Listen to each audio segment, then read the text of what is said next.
ನಮಸ್ಕಾರ ಗೆಳೆಯರೇ. ಗ್ಯಾಜೆಟ್ ಲೋಕ ಯೂಟ್ಯೂಬ್ ಚಾನೆಲ್ನ ಮತ್ತೊಂದು ಸಂಚಿಕೆಗೆ ತಮಗೆ ಸ್ವಾಗತ.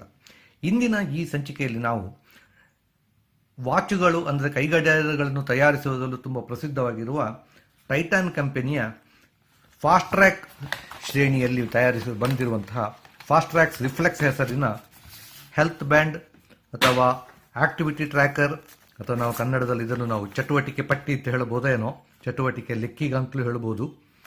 ಇನ್ನೂ ಸ್ಪಷ್ಟವಾಗಿ ಅದರ ಬಗ್ಗೆ ತಿಳಿಯೋಣ. ಇದು ನೋಡಿ ಪೆಟ್ಟಿಗೆ ಇದರದ್ದು. ಇದರ ಒಳಗಡೆ ಈ ಹೆಲ್ತ್ ಬ್ಯಾಂಡ್, ಆರೋಗ್ಯ ಪಟ್ಟಿ ಅಥವಾ ಆಕ್ಟಿವಿಟಿ ಟ್ರ್ಯಾಕರ್ ಇದೆ. ಇದನ್ನು ಕೈಗೆ ಈ ರೀತಿ ಕಟ್ಟಿಕೊಳ್ಳಲಾಗುತ್ತದೆ.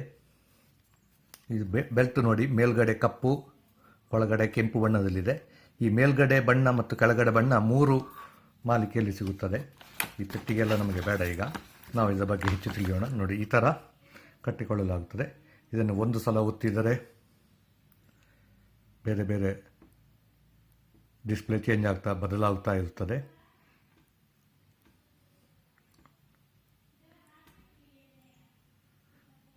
ಇದು ನೋಡಿ, ಎಷ್ಟು ಹೆಜ್ಜೆ ನಡೆದಿದೆ ಅಂತ ತೋರಿಸ್ತದೆ, ಎಷ್ಟು ಕ್ಯಾಲರಿ ಖರ್ಚಾಗಿದೆ ಅಂತ ತೋರಿಸ್ತದೆ, ಎಷ್ಟು ದೂರ ನಡೆದಿದೆ ಅಂತ ತೋರಿಸ್ತದೆ, ಎಷ್ಟು ನಿದ್ದೆ ಮಾಡಿದ್ದೇನೆ ಅಂತ ತೋರಿಸ್ತದೆ.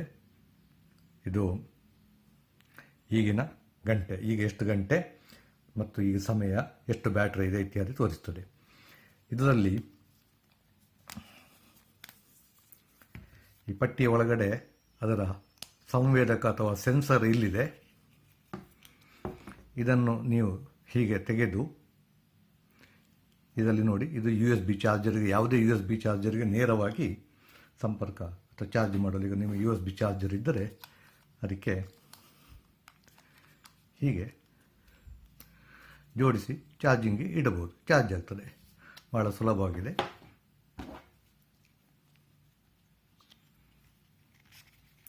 ಇದನ್ನು ಬಳಸಬೇಕಿದ್ದರೆ ನಿಮ್ಮ ಸ್ಮಾರ್ಟ್ಫೋನ್ನಲ್ಲಿ ಸೂಕ್ತವಾದ ಆ್ಯಪ್ ಇರುವುದು ಅತಿ ಅಗತ್ಯ. ಈಗ ನಾವು ಅದರ ಬಗ್ಗೆ ತಿಳಿಯೋಣ.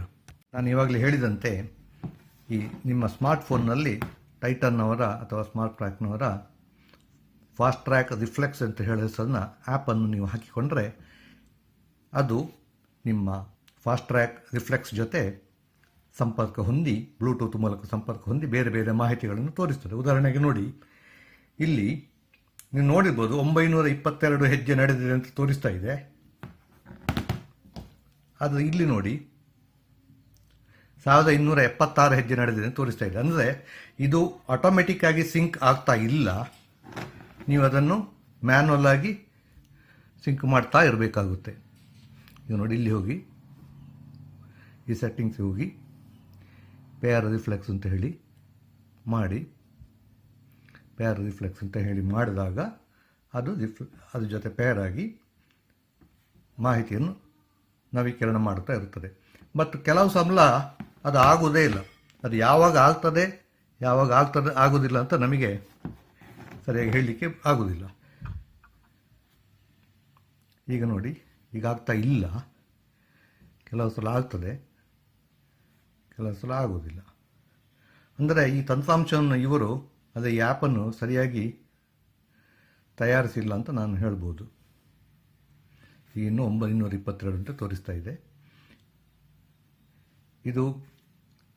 ಇದು ಮೇಲ್ಗಡೆಯದ್ದು ಎಷ್ಟು ಹೆಜ್ಜೆ ನಡೆದಿದೆ ಅಂತ, ಕೆಳಗಡೆಯದ್ದು ಎಷ್ಟು ಕ್ಯಾಲರಿ ಖರ್ಚಾಗಿದೆ ಅಂತ, ಆಮೇಲೆ ಅದರ ಕೆಳಗಡೆಯದ್ದು ಎಷ್ಟು ದೂರ ನಡೆದಿದ್ದೇನೆ ಅಂತ, ಡಿಸ್ಟೆನ್ಸು. ಕೊನೆಯದಾಗಿ ನಾನು ಎಷ್ಟು ಗಂಟೆ ನಿದ್ದೆ ಮಾಡಿದ್ದೇನೆ ಅಂತ ತೋರಿಸ್ತದೆ. ಇಲ್ಲಿ 7 ಗಂಟೆ 40 ನಿಮಿಷ ಅಂತ ತೋರಿಸ್ತಾ ಇದೆ. ಆದರೆ ಇದರಲ್ಲಿ ಒಂದು ಸಮಸ್ಯೆ ಏನಂದರೆ, ನಾನು ಎಷ್ಟು ಗಂಟೆ ನಿದ್ದೆ ಯಾವಾಗ ನಿದ್ದೆ ಮಾಡ್ತಿದ್ದೇನೆ, ಯಾವಾಗ ಎಚ್ಚರ ಆಗ್ತಿದ್ದೆ, ನಾನು ಇದರಲ್ಲಿ ಆಯ್ಕೆ ಮಾಡಿ ಹೇಳಬೇಕಾಗ್ತದೆ. ನಾನು ಈಗ ನಿದ್ದೆ ಮಾಡ್ತಾ ಇದ್ದೇನೆ, ನಾನು ಈಗ ಎಚ್ಚರ ಆಗ್ತಾ ಇದ್ದೇನೆ ಅಂತ. ಅದರಿಂದ ಅದನ್ನು ಅಷ್ಟೇನು ಉತ್ತಮ ಸೌಲಭ್ಯ ಅಂತ ನನಗೆ ಅನ್ನಿಸೋದಿಲ್ಲ. ಈಗ ನಾನು ಮಧ್ಯದಲ್ಲಿ ಇನ್ನೊಮ್ಮೆ ಪ್ರಯತ್ನ ಪಟ್ಟೆ. ಈಗ ಇನ್ನೊಮ್ಮೆ ಪ್ರಯತ್ನ ಪಟ್ಟಾಗ ನೋಡಿ 1315 ಹೆಜ್ಜೆ ನಡೆದಿದೆ ಅಂತ ತೋರಿಸ್ತಾ ಇದೆ. ಇಲ್ಲಿ ಕೂಡ 1315 ಅಂತ ತೋರಿಸ್ತಾ ಇದೆ. ಅಂದರೆ ಕೆಲವು ಸಲ ಆಗ್ತದೆ, ಕೆಲವು ಸಲ ಆಗೋದಿಲ್ಲ ಅಂತ ನಾನು ಹೇಳಿದ್ನಲ್ಲ ಅದೇ. ಹಾಗೆ ಇದರಲ್ಲಿ ಈ ಕರೆಗಳು ಬಂದಾಗ ಇದು ತೋರಿಸಬೇಕು, ಎಷ್ಟು ಕರೆಗೆ ಮಿಸ್ಡ್ ಕಾಲ್ ಎಷ್ಟು, ಯಾರ ಕರೆ ಬರ್ತಾ ಇದೆ, ಅವರ ಹೆಸರೇನು, SMS ಬಂದಾಗ ಯಾರಿಂದ ಬಂದಿದೆ, ಅಥವಾ ಕರೆ ಬರ್ತಾ ಇದ್ದಾಗ ಅದನ್ನು ಕಾಲ್ ಆನ್ಸರ್ ಆರ್ ರಿಜೆಕ್ಟ್ ಕರೆಯನ್ನು ಸ್ವೀಕರಿಸು ಅಥವಾ ತಿರಸ್ಕರಿಸು. ಈ ಥರ ಆಯ್ಕೆಗಳು ಕೆಲವು ಈ ಥರ ಬೆಲ್ಟ್ಗಳಲ್ಲಿ ಇರ್ತದೆ, ಆದರೆ ಇದರಲ್ಲಿ ಮಾತ್ರ ಅಷ್ಟೆಲ್ಲ ಆಯ್ಕೆಗಳು ಇಲ್ಲ. ಆಮೇಲೆ ಗಾತ್ರ ಕೂಡ ತುಂಬ ದೊಡ್ಡದಾಗಿಯೇ ಇದೆ. ಅವರು ಹೇಳುವುದೇನೆಂದರೆ ಇದು ಯುವಜನತೆಗೋಸ್ಕರ ದೊಡ್ಡದಾಗಿ ಮಾಡಿದ್ದು. ಯುವಜನತೆಗೆ ಈ ಥರ ದೊಡ್ಡ ದೊಡ್ಡ ಗಾತ್ರ, ನಾವು ಇಂಗ್ಲೀಷ್ನಲ್ಲಿ ಹೇಳೋದು ಫಂಕಿ ಅಂತಾರಲ್ಲ, ಹಾಗೆ ಇದ್ದರೆ ಅವರಿಗೆ ತುಂಬ ಇಷ್ಟ ಆಗ್ತದೆ ಅಂತ ಹೇಳಿ ಅವರು ಮಾಡಿದ್ದು ಅಂತ ಅಂತಾರೆ. ಇರಬಹುದೇನೋ. ಈ ಬ್ಯಾಂಡು ಒಂದು ಸಲ ಚಾರ್ಜ್ ಮಾಡಿದರೆ ಸುಮಾರು 10-12 ದಿವಸ ಕೆಲಸ ಮಾಡ್ತದೆ. ಇದಕ್ಕೆ ಹೋಲಿಕೆಗೆ ಹೇಳುವುದಾದರೆ ಶಿಯಾಮಿ ಅವರ MI ಬ್ಯಾಂಡ್ 2 ಸುಮಾರು 28 ದಿವಸ ಕೆಲಸ ಮಾಡ್ತದೆ ಒಮ್ಮೆ ಚಾರ್ಜ್ ಮಾಡಿದೆ. ಅದು ಇದಕ್ಕಿಂತ ಸ್ವಲ್ಪ ತೆಳ್ಳಗಾಗಿಯೂ ಇದೆ. ಎರಡರ ಹೋಲಿಕೆಯ ಚಿತ್ರ ನೋಡಿ ಇಲ್ಲಿದೆ. ಈ ದಪ್ಪದ್ದು ಫಾಸ್ಟ್ ಟ್ರ್ಯಾಕು, ತೆಳ್ಳಗೆದ್ದು MI ಬ್ಯಾಂಡ್ 2.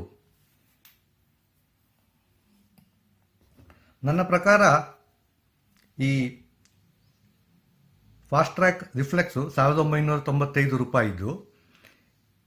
ಇದಕ್ಕಿಂತ ಇದೇ ಬೆಲೆಗೆ ದೊರೆಯುವ MI ಬ್ಯಾಂಡ್ 2 ಉತ್ತಮ ಎಂದು ನನ್ನ ವೈಯಕ್ತಿಕ ಅಭಿಪ್ರಾಯ. ಗ್ಯಾಜೆಟ್ ಲೋಕದ ಈ ಸಂಚಿಕೆಯನ್ನು ನೋಡಿದ್ದಕ್ಕೆ ತಮಗೆ ಧನ್ಯವಾದಗಳು. ದಯವಿಟ್ಟು ಮರೆಯದೆ ಗ್ಯಾಜೆಟ್ ಲೋಕ ಯೂಟ್ಯೂಬ್ ಚಾನಲಿಗೆ ಚಂದಾದಾರರಾಗಿ, ಅಂದರೆ ಕೆಳಗಡೆ ಇರುವ ಸಬ್ಸ್ಕ್ರೈಬ್ ಬಟನ್ ಮೇಲೆ ಕ್ಲಿಕ್ ಮಾಡಿ. ಮತ್ತೊಮ್ಮೆ ಧನ್ಯವಾದಗಳು.